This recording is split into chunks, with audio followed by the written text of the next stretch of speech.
रेणु मिश्रा पौराणिक कथा YouTube channel में आप सबों का स्वागत है।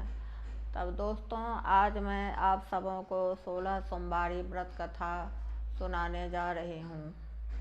विदर्भ देश में अमरावती नाम का एक नगर था।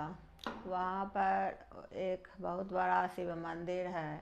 वहाँ पर बहुत दिन की बात है कि भोलेनाथ और माता पार्वती चौसर खेल रहे थे। चौसर खेलते खेलते भोलेनाथ बोलते हैं कि हे माता पार्वती, लगता है कि इस बार भी मैं जीत गया हूँ।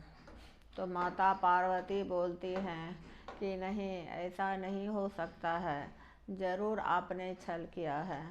तब भोलेनाथ बोलते हैं कि मैं और छल और आपके साथ यह कैसे हो सकता है। भूलोक पातालोक या तत्र सर्वत्र आप ही न मेरा नाम भोला दानी रखी हैं, तो मैं कैसे छल कर सकता हूँ।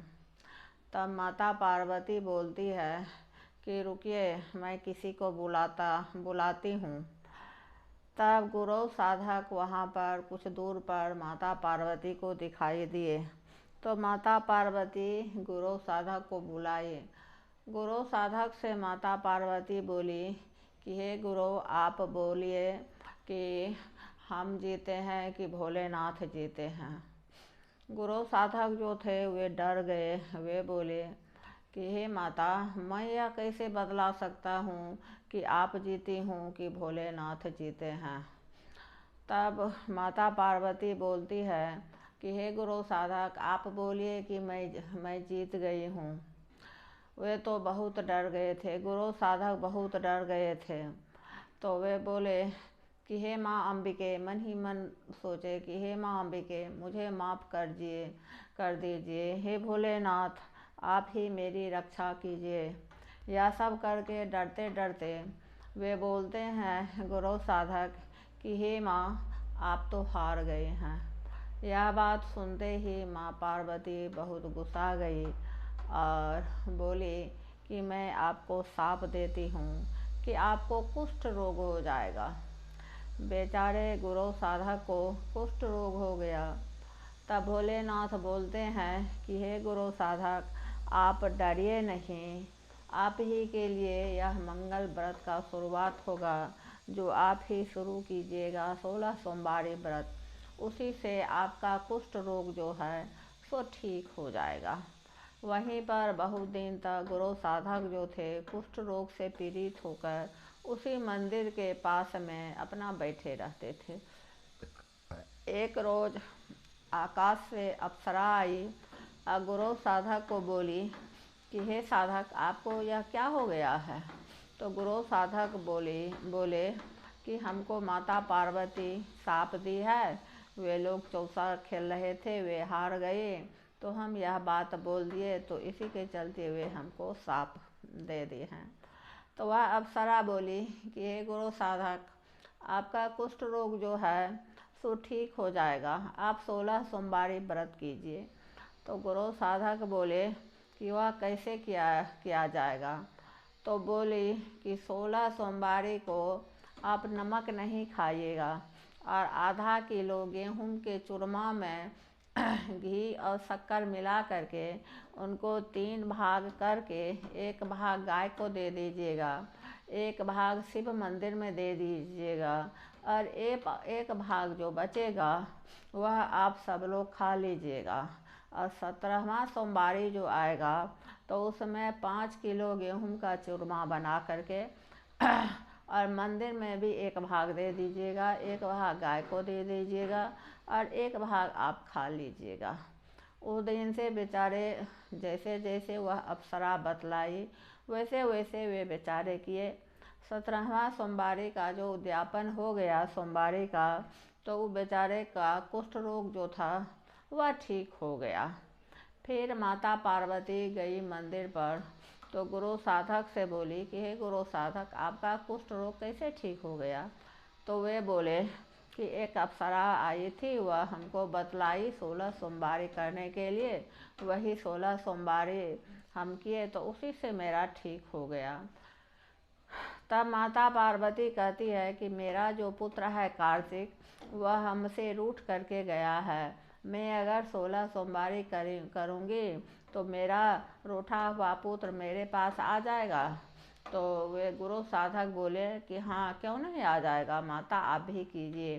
तो माता पार्वती उसी नियम से 16 सोमवारी की, और 17वां सोमवारी को उसी तरह 5 किलो गेहूं के चूरमा में घी और गुड़ मिला करके 3 भाग बांट करके भोलेनाथ के मंदिर में एक भाग गाय को और एक भाग अपने खा लेती थी। 17वां सोमवारी जब आया तो उनका पुत्र कार्तिक आ गया। जब कार्तिक आ गया तो कार्तिक से मिल करके दोनों माँ बेटा एक दूसरे से मिल करके अति प्रसन्न हुए। तब कार्तिक पूछते हैं कि हे माता, मैं तो आपसे रूठ करके गया था, एकाएक हमको आपसे मिलने का मन हुआ, तो यह चमत्कार कैसे हो गया? तब माता पार्वती बोली कि 16 सोमवारी बतलाए थे गुरु, और वही मैं कि, और 17 सोमवारी को तुम आ गया। तब कार्तिक पूछते हैं कि हे माता, मेरा एक मित्र बचपन का खोया हुआ है, वह दूसरा देश चला गया है, उससे बहुत मैं मिलना चाहता हूँ, लेकिन वह मिल नहीं पाता हूँ उससे। तो क्या मैं जब 16 सोमवारी करूँगा तो मेरा मित्र आ जाएगा? तो माता बोली कि हाँ, क्यों नहीं, तुम्हारा मित्र आ जाएगा। तब कार्तिक जो थे वे भी 16 सोमवारी नियम से करने लगे, और 17वां सोमवारी को उनका भी मित्र आ गया। बहुत दिन के बाद उनका मित्र आया। उनको मित्र से मिल करके अति प्रसन्नता हुई। तो वे मित्र पूछे कि हे मित्र, तुम तो हे कार्तिक, हे शिवपुत्र, तुम तो हमसे बहुत दिन पहले बिछड़ गया था, कैसे एकाएक हम दोनों का मिलन हो गया?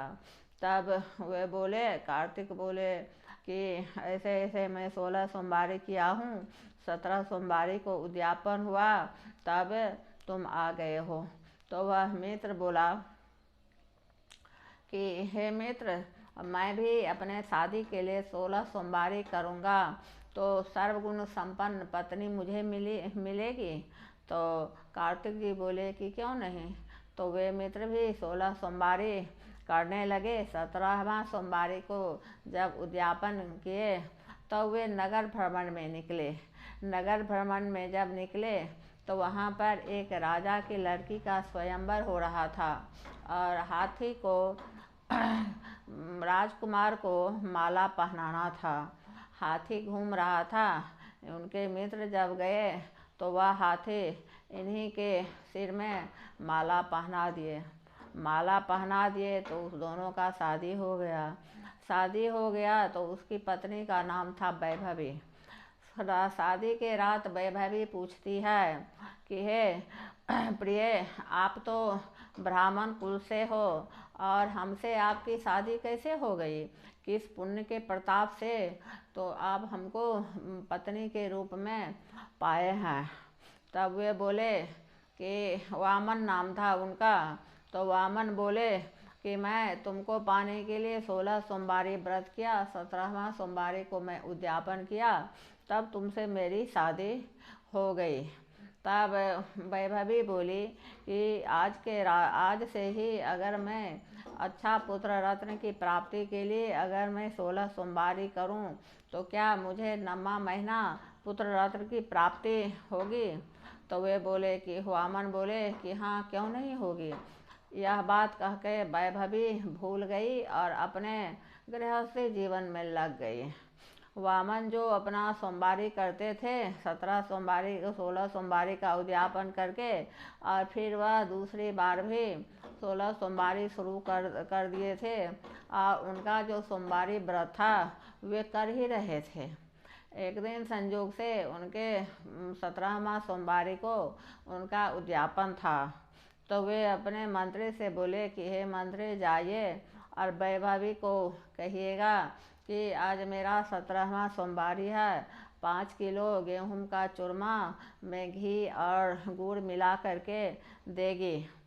तो वैभवी मंत्री गए तो वैभवी बोली कि नहीं नहीं, एक राजा और एक रानी को यह गेहूं का चूरमा का प्रसादी अच्छा नहीं लगता है, लोग हंसेंगे। तो बहुत सारी स्वर्ण मुद्राएं वैभवी एक थाली में लेकर के और ढक करके मंत्री को दे दी। मंत्री लेकर के चले गए। तब बामन पूछते हैं कि हे मंत्री, मैंने तो आपको चूरमा बोला था लाने के लिए, भोलेनाथ को तो चूरमा का भोग लगता है और यह आप क्या लाए हैं? ऐसे में तो भोलेनाथ बिगड़ जाएंगे और हमें शाप दे देंगे।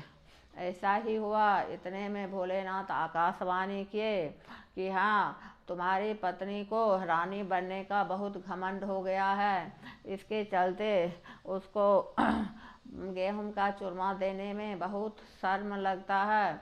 तुम उसको जल्दी से अपने राज्य से निकालो, नहीं तो तुम्हारा सारा राज्य नष्ट हो जाएगा और तुम कंगाल हो जाओगे। तब वामन सोचने लगा। तो वामन के मंत्री बोले कि हे राजा, उन्हीं के पिताजी का यह सारा दौलत है, आप उनको कैसे राज्य से निकाल दीजिएगा? तब वामन बोले कि भोलेनाथ को जो मंजूर है वो तो हमको करना ही पड़ेगा। तब उनको राज्य से निकाल दिए। उनको पर्व भंग करने का, सोमवारी भंग करने का दोष लगा हुआ था। तो वह जब राज्य से निकली, उसको वामन जब निकाल दिए, तब आगे में एक बहुत बड़ा नदी था, उसमें बहुत अच्छा पानी था। उनका नज़र पड़ते ही वह नदी सूख गया। उसके आगे जब गई तो एक बहुत अच्छा तालाब था, उसमें बहुत अच्छा पानी था। वह पानी में पूरा कीड़ा हो गया। वह बेचारी बैठ गई और सोची कि अब मैं कहाँ जाऊँगी। तब एक साधु महात्मा आ रहे थे, तो उसको देखे तो बोले कि बेटी, चलो तुम मेरे यहाँ रहना। उसको ले गए तो जो चीज़ वह छूती उसमें या तो कीड़ा पड़ जाता या वह गायब हो जाता। तब वे साधु सोचे कि आखिर इस पर कौन सा पाप है कि ऐसा हो रहा है। तो वह देखे तो अब ध्यान लगा करके देखे तो सोचे, अरे इस यह तो 16 सोमवारी व्रत को भंग की है, उसी का पाप इसको लगा हुआ है। तब भोलेनाथ को वह आवाहन की और भोलेनाथ को बोले कि हे भोलेनाथ, इस बच्ची को आप माफ़ कर दीजिए और इसको माफ़ कर दीजिए। तब भोलेनाथ बोले कि आप जब मुझे बुलाए हैं तो मैं आया हूँ। इसको बोलिए कि 16 सोमवारी व्रत करेगी, उसके बाद ही इसका पाप नष्ट होगा। तब उस दिन से वह बेचारी 16 सोमवारी करने लगी। 17वां सोमवारी को नियमानुकूल वह अपना उद्यापन की। जब 17वां सोमवारी हो गया, उद्यापन कर ली, तो वामन अपना बेचैन हो गए अपने पत्नी को लाने के लिए। वामन अपने मंत्री को बोले कि जाओ सचिव, सो मेरी पत्नी को ढूंढ लाओ, चलो दोनों आदमी चलते हैं, देखते हैं कि हमारी पत्नी कहाँ पर है। तो वह साधु के खोजते खोजते पूरा खोजते दोनों आदमी गए तो साधु के कुटिया में थे। तब तक तो उसका पाप नष्ट हो चुका था। तो साधु बोले कि हे राजन, इसका जो पाप था पर्व का 16 सोमवारी भंग करने का, वह पाप तो समाप्त हो चुका है। अब इसको ले जाइए आप, यह अपने मैके में थी, अपने पिता के पास थी और आप अपना गृहस्थी बसाइए। तब वामन जो थे अपने पत्नी को लेकर के आए और वह साधु बोले कि जिस तरह वह कोढ़ी का कुष्ठ ठीक हो गया, माता पार्वती को अपने पुत्र से भेंट हो गया और कार्तिक को अपने दोस्त से भेंट हो गया और वामन को अपने पत्नी मिल गई। कुछ दिन के बाद वामन को एक लड़का हुआ। वह लड़का जो था राजा हुआ। जिस तरह 16 सोमवारी व्रत से भोलेनाथ सबकी इच्छा को पूरी करते हैं, उसी तरह सभी कथा सुनने वाले और करने वाले को भोलेनाथ सबों की इच्छा पूरी करें और सब सुखी संपन्न रहें। अगर मेरा वीडियो आप लोग को अच्छा लगता है तो आप लोग सब्सक्राइब कीजिए, लाइक कीजिए, कमेंट कीजिए। धन्यवाद। बोलिए हर हर महादेव।